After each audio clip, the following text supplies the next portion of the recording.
Welcome back to Gray and Gritty. I'm LJ Winnefeld. And I'm Sandy Winnefeld. Today, we're going to be discussing a few things very briefly because we're coming off of Thanksgiving weekend and want to get back out to the beach here in Florida. But before I start that, it was a semi-rough rivalry weekend, Dad, for Georgia Tech. Yeah, they did fairly well against the Georgia team, but fairly well is not good enough. You have to beat those dogs whenever you can. We almost did last year in 8 overtimes and couldn't quite get there this year. Good season for Georgia Tech. If they had only beaten North Carolina State or Pittsburgh, they would be in the ACC championship instead of Duke, who they beat. But it is what it is. Nothing. Yeah, someone needs to explain to me the tiebreaker about how a 5-loss Duke team that lost to Georgia Tech and has the same number of conference wins and losses as Georgia Tech is playing in the conference championship, even though Georgia Tech has the head-to-head matchup there. Yeah. But no disrespect to Duke. They got a good football team, played some good games this year, but it does kind of hurt to not be in that championship game having beaten them. Absolutely. Well, we'll move on to the topics for today. Today we're going to discuss the U.S. Navy and its frigate program that it killed, and then finally a Ukrainian naval drone hitting a Russian tanker far, far away from Ukraine's borders. We'll start with the United States Navy canceling its frigate program. So the headline here is that the Navy is going to kill this line of ships after completing the 2 that are already under construction, the Constellation and the Congress. Secretary John Phelan announced that the service was going to be walking away from this program, which originally took a proven foreign design, and the goal here was to make minimal changes to it, crank out a ton of them affordably, and try and hit a sweet spot in between the LCS, which has had a little bit of a colored history thus far and maybe not as successful as people thought it was going to be, between the LCS and the destroyer or the DDG. And what actually happened is that foreign model became somewhat of a bespoke American science project with all kinds of new combat systems, and the survivability metrics were a little bit higher for American warships than they are for Europeans. What are your thoughts, Dad? So this ship class was supposed to take the place of the Littoral Combat Ship, or LCS. There are 2 variants of that. And in fact, they were being built in one of the 2 shipyards, Marinette, Wisconsin, that built the LCSs. The last couple of LCSs of that class are being commissioned here fairly soon. And you correctly point out, it's not really the fault of the shipyard. It was the Navy adding new survivability requirements, new weapon systems and the like to try to turn this thing into the dream ship, the dream frigate, and it ended up way overweight and overcost, and the Navy's decided to go ahead and kill it in favor of being able to build a different class of ships that, as far as I can tell, is not yet even designed, faster.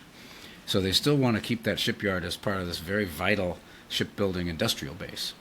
But I don't know what exactly is going to go from here in terms of what's the next ship going to look like. How long? You don't just bring out a new piece of paper and design a new ship from scratch in a matter of weeks or months. It's going to take a long time to get this thing done unless they already have something on the books. So it's really a shame. The Navy's had a really hard time with its shipbuilding programs. They only built 3 Seawolf-class submarines and quit doing that and went into the Virginia. They built 3 DDG-1000 ships and stopped doing those because they were very expensive and continued to build the Arleigh Burke class. So my guess is we're going to continue building Arleigh Burkes. That program's probably going to be going on a lot longer than they thought. And the Navy has a little egg on its face here, but we got to get moving on the shipbuilding program. And to me, it just seems like it's another line of, the Navy hasn't been able to get really anything right with respect to shipbuilding over the last several decades, with the biggest eyesore being, in some people's mind, the LCS, which I think is a very underrated ship for what it's actually capable of doing. And I think it was kind of shoved into, a square peg shoved into a round hole of, hey, we want it to do 80 different things, and it does some of those things really well, but it doesn't do all of them as well as it was advertised, and so people have kind of been hard on the LCS. I personally, I'm not a surface warfare officer, and I haven't, I've been on the LCS. I haven't been deployed on an LCS, so it's hard for me to speak legitimately about how capable it is. But if it operates the way that I know it has, especially down in Southcom with some of the drug interdiction it's done down there, it has a lot of potential, especially over in the Southeast Asian littorals. Yeah, and that ship was caught between a number of factors. It's actually a good little ship. They had some technical problems with the odd numbered ones that were built in Marinette due to a faulty gearing design, and the other one that's built on the Gulf Coast is the sort of tri-man, sexy Star Wars looking ship. And the Navy, I think, made a mistake years and years and years ago about only really talking about three missions for this ship. One was anti-submarine warfare, another was anti-surface warfare, and the other was counter-mine warfare. But there are a lot of other things this ship can do. It could be, as you have written in a proceedings article, a great way to carry Marines as sort of amphibious cavalry because they're very fast ships. And there are a number of other things that they could be used for. But it's a shame. We'll move on and see if we can't get something going in the shipbuilding program. But I haven't seen the plan yet. What next ship should the Navy build? What is that next thing in your mind? What is it that we need that we don't have? Or should we just continue to upgrade the Arleigh Burke DDG? This is a really important question, and the Navy's going to have to spend some time on it. And I think it goes all the way back to the strategic question of who are we going to fight the next war against, and how is it going to be fought? Now, if you're going to, which is a hard thing to determine. Right, but if you're gonna build a Navy that's gonna bang all the pots and pans and go into the sort of hot zone against an adversary like China, which is a very lethal environment in which to fight, then this needs to be a higher end, very survivable, very capable ship, which also happens to be a very expensive ship. If, on the other hand, you're going to take a different tack and say, we're going to win this war outside the hot zone, where we shut down China's economy by interdicting shipping, which is something that navies have been doing for thousands of years. It's only the power projection piece that everybody is very wedded to right now is only a World War II and beyond piece of what the Navy's been doing. So you might want to consider building this ship for, not too specialized. It needs to be versatile, but, for operating outside the hot zone, high speed, very capable, able to interdict shipping, either by, pull over, dude, or we're going to board you, or actually sinking the ship. Not sure we're going to be able to afford or build quickly a number of ships that can go into that hot zone and survive. Absolutely. The way I see it is that you need to identify whether a ship's purpose is going to be operating from within a hot zone, within the enemy's weapon engagement zone, a realistic weapon engagement zone, or if its purpose is going to be to operate from outside of the hot zone but provide capability into it. Like we talk about quite a bit, the carrier probably not going to be up close to the Chinese shoreline, but it could provide air superiority in that capability deep into the weapon engagement zone, into that hot zone.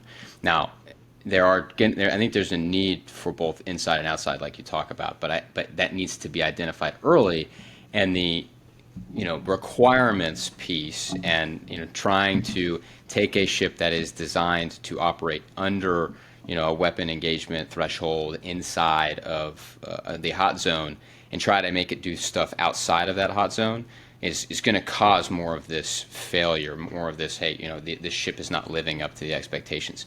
And the opposite is also true. So I think that trying to identify that early, maybe not identifying a particular conflict, but identifying the kinds of capabilities that you want, and trying to not make a Swiss Army knife ship that can do everything, but that can accomplish a specific mission in various different parts of the world. So you're not tying yourself to a conflict. You're not tying yourself to multiple capabilities. I think that's where we need to head. But what do I know? I'm only a captain in the Marine Corps. So one thing we do know is that if it's all things to all people, you used the term Swiss Army knife, it's probably going to be really expensive, take a long time to design and build and test and get into the fleet. And probably not live up to the expectations. So, okay, we'll move on to our second topic today. This slipped off my radar, Dad, but you mentioned it, that a Ukrainian drone took out a Russian tanker that was parked off the coast of Senegal. Can you tell us a little bit about it? Yeah, this is another thing we don't have all the facts on, but I have a service that I use called Data Miner. It's really a cool thing where you can tailor your alerts to things you're interested in, and generally you'll get an alert minutes or even an hour or so before these things hit the news media. So they're very useful. And I got an alert this morning that the Panama-flagged motor tanker Mersin was reportedly attacked by Ukrainian drones, and it was sinking off the coast of Senegal while it was transporting Russian oil. And I think it was like 3 miles off the coast, and it might have been sitting there for a while, waiting to figure out which port in the world would take its oil, or more likely where a transshipment place location would be rendezvousing with another tanker to offload the cargo. And somehow it seems possible that the Ukrainians might have hit it, which really got my attention. Like, how does a Ukrainian drone get all the way down to Senegal, which is on the west coast of Africa? And, could it have been launched from another ship? Or, how did they track this thing? And it may or may not be a real report, but it said it was sinking and it had been hit in the engine room by a Ukrainian drone. But it is a long reach. The Ukrainians are now going to start literally physically targeting Russian sanctions evaders or what have you. Another dimension to this very, very unusual and trend-setting we're seeing between Russia and Ukraine. Yeah, to be clear, I mean, I did some brief research on this, and it doesn't look like there's any confirmed evidence that it was Ukraine that did it. But when Russian oil tankers are, getting hit overseas, who else would be doing it? And likely Ukraine. And the biggest thing for me is that it proves that Ukraine is expanding its battle space and that they're nowhere near done with this conflict, if in fact they did it. Because there's also been reports of Ukraine hitting tankers off the coast of Turkey as well in the Black Sea. But by hitting these tankers at sea, instead of just the refineries on Russian soil, I think Kyiv is sending a very solid reminder to everybody that if you move Russian sanctioned oil, you will be at risk. And that increases not only the pressure on Moscow, but also increases liability for those third countries that are operating with Russia's dark fleet of tankers. So this is something, nothing's off limits, it seems like, to the Ukrainians. They've done a lot of stuff really deep into Russia. They're doing stuff outside of this battle space and expanding it to the global stage. And it's very interesting to see how this is kind of playing out, particularly with all the talk about the peace deal that's happened over the last couple of weeks. Yeah, next week is going to be an interesting week to see if that deal is getting any kind of legs. There's all kinds of accusations flying back and forth over who wrote what and when. And it seems that, as has happened throughout this crisis, whenever there's tried to be a resolution, that there will be some proposal written and the other side gets their hands on the proposal and says, no, we're not doing that. And you build up your hopes only to have them dashed. Where there are certain red lines that neither of these two countries can cross, and frankly, neither of them is in a position where they have to negotiate. Russia is struggling in Ukraine, although they are very gradually and at very great cost making progress. Obviously, Ukraine is struggling in Ukraine, but they're holding off the Russians. And there's a lot at stake for both sides in this. So stay tuned. I think there's also a lot at stake, not just for both of these sides, but also for the world. I think that it's these smaller conflicts. And we talked about this last week. Conflicts in Europe tend to spread to the rest of the world if they are not contained. We've seen that happen twice in the 20th century. So I think there's a lot here.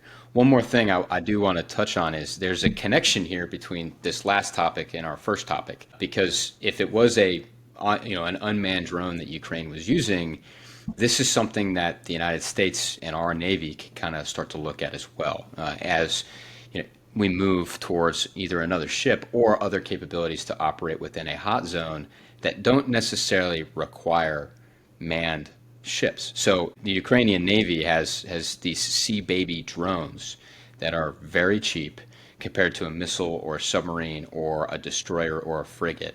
But it's already shown that if this was what they actually used, which it was reported that they used it up in Turkey, they may have used it here down in Senegal, but to kill a 70,000 ton tanker with some of these things that are very, very cheap, that's not just a nightmare for Russia, but it's a nightmare for any insurers that are moving commerce or oil or anything like that. And that is an angle that I think that we can use with our Navy going forward, again, as another lesson to take away from this conflict, as opposed to paying for and buying a bunch of new ships. Well, and it's on offense and on defense. And the very tragic incident with the Cole, which was not a drone, it was a sort of suicide boat that hit the side of that ship and took the lives of a few sailors, put that ship out of commission for a long time, was sort of a precursor to this.